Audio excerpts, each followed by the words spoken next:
HSC ഇംഗ്ലീഷിന് 16,000-ഓളം applicants ഉണ്ട് എന്നാണ് റിപ്പോർട്ട്സുകൾ പറയുന്നത്. അപ്പോൾ ഈ 16,000 ആൾക്കാരും അവരവരുടെ ജില്ലയിൽ ഒന്നാമതെത്താൻ വേണ്ടി ശ്രമിക്കുന്ന ആൾക്കാരല്ലേ.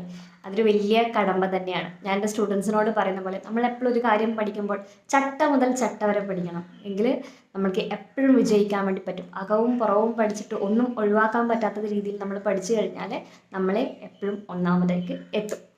നമ്മുടെ HSC സിലബസിൽ മൊഡ്യൂൾ 2 ഡ്രാമയിൽ നമ്മൾ ഗിരീഷ് കർണാടിൻ്റെ നാഗമണ്ഡലം പഠിക്കാനുണ്ട്. ഇപ്പോൾ കുറച്ച് ഗിരീഷ് കർണാടിനെ കുറിച്ച് കാര്യങ്ങൾ പറയുകയാണ്. ഇന്നത്തെ മഹാരാഷ്ട്ര ജില്ലയിൽ അന്നത്തെ ബോംബെ പ്രസിഡൻസിയിലാണ് അദ്ദേഹം ജനിച്ചത്. 1938 മെയ് 19 ഗിരീഷ് കർണാട് ജനിച്ചത്. 2019 ജൂൺ 10 അദ്ദേഹം മരിക്കുകയും ചെയ്തു. അപ്പോൾ 1938 ജനിച്ചു, 2019 മരിച്ചു. കർണാടകയിൽ ആണ് അദ്ദേഹം അദ്ദേഹത്തിൻ്റെ ജീവിതത്തിൻ്റെ അവസാന നാളുകൾ ചെലവഴിച്ചത്. അദ്ദേഹം കൂടുതലും എഴുതിയത് കന്നഡയിൽ തന്നെയാണ്. കന്നഡ ഭാഷയെ ഇന്ത്യൻ ലിറ്ററേച്ചറിൽ പോപ്പുലറൈസ് ചെയ്തിട്ടുള്ള ഒരു വ്യക്തിയാണ് ഗിരീഷ് കർണാട്.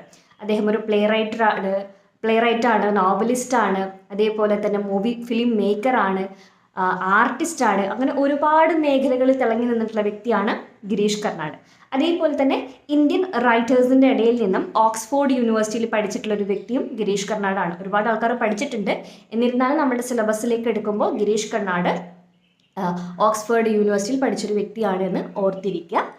ദെൻ അദ്ദേഹം ആദ്യകാലങ്ങളിൽ എഴുതിയിട്ടുള്ള വർക്കുകളാണ് യയാതി, തുഗ്ലക്. ഇവയൊക്കെ യയാതി, തുഗ്ലക്. പിന്നെ സംസ്കാര എന്നുള്ളൊരു ഫിലിമിലൂടെ അദ്ദേഹം പ്ലേറൈറ്റായിട്ടും അതിൻ്റെ മെയിൻ ലീഡ് അഭിനയിച്ചിട്ടും അദ്ദേഹം സിനിമയിലേക്ക് വന്നു. സംസ്കാര എന്നാണ് സിനിമയുടെ പേര്. ഈ സംസ്കാര എന്നുള്ളത് UR അനന്തമൂർത്തിയുടെ ഒരു നോവലിൻ്റെ അഡാപ്റ്റേഷനാണ്.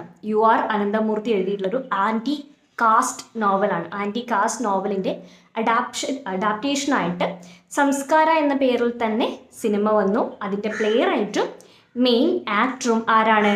ഗിരീഷ് കർണാടാണ്. then അദ്ദേഹം എഴുതിയിട്ടുള്ള ഡ്രാമയാണ് ഹയവദനയൊക്കെ.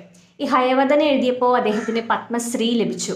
അദ്ദേഹത്തിന് പത്മശ്രീ കിട്ടിയിട്ടുണ്ട്, പത്മഭൂഷൺ കിട്ടിയിട്ടുണ്ട്, ജ്ഞാനപീഠ അവാർഡ് കിട്ടിയിട്ടുണ്ട്.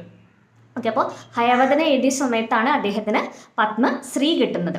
then നമുക്ക് പഠിക്കാനുള്ളത് നാഗമണ്ഡലയാണ്. നാഗമണ്ഡലയെ കുറിച്ചിട്ട് വളരെ വിശദമായിട്ട് നമ്മുടെ ഓൺലൈൻ കോഴ്സിൽ പഠിപ്പിക്കുന്നുണ്ട്. 2,500 രൂപ മാത്രമാണ് കേട്ടോ HSC ഇംഗ്ലീഷിന് നമ്മൾ ഫീസായിട്ട് എടുക്കുന്നത്. പരീക്ഷ വരെയും ക്ലാസ്സുകൾ അവൈലബിൾ ആണ്. നിങ്ങളുടെ സമയത്തിനനുസരിച്ചിട്ട് പഠിക്കാം. ഓഡിയോ ക്ലാസ്സുകൾ, PDF notes, discussions, mock test, നിങ്ങളുടെ എന്ത് ഡൗട്ട് ക്ലിയർ ചെയ്ത് തരാനും ഞാനും ഉണ്ടാവും. മെയിനായിട്ടും വേറെ 3 ടീച്ചേഴ്സാണ് ക്ലാസ്സുകൾ എടുക്കുന്നത്. അപ്പോൾ ക്ലാസ്സിൽ ജോയിൻ ചെയ്യാൻ താല്പര്യമുള്ളവർ ഈ കാണുന്ന നമ്പറിലേക്ക് കോൺടാക്റ്റ് ചെയ്യുക. ഗിരീഷ് കർണാടിനെ കുറിച്ച് കൂടുതൽ പഠിക്കാം.